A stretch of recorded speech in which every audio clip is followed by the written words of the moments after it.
Bienvenido. Con el Samsung Galaxy S9 o S9 Plus puedes crear tu propio y personalizado Art Emoji. Para utilizar esta función, abre la aplicación de cámara y pulsa la cámara frontal. Pulsa Art Emoji y estarás listo para crear tu propio avatar en 3D. Pulsa Crear mi emoji.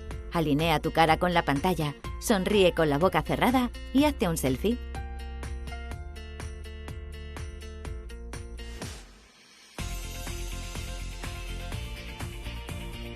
Ahora selecciona el género de tu avatar y pulsa Siguiente.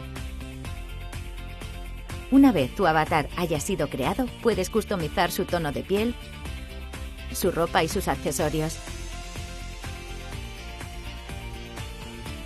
Cuando hayas terminado tu avatar, pulsa Aceptar.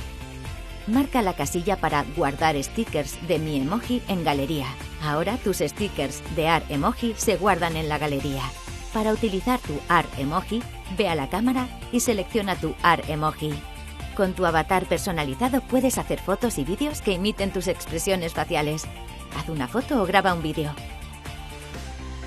Además, puedes utilizar 18 emojis animados diferentes durante una conversación por mensajes o a través de una red social. Mientras escribes el mensaje, pulsa este icono en el teclado Samsung y selecciona una de las stickers de tu avatar. Esperamos que hayas disfrutado con este vídeo sobre cómo utilizar tu Samsung Galaxy S9 o S9 Plus. Por favor, disfruta de nuestros otros vídeos o visita la comunidad Samsung para obtener más información sobre todos tus productos Samsung.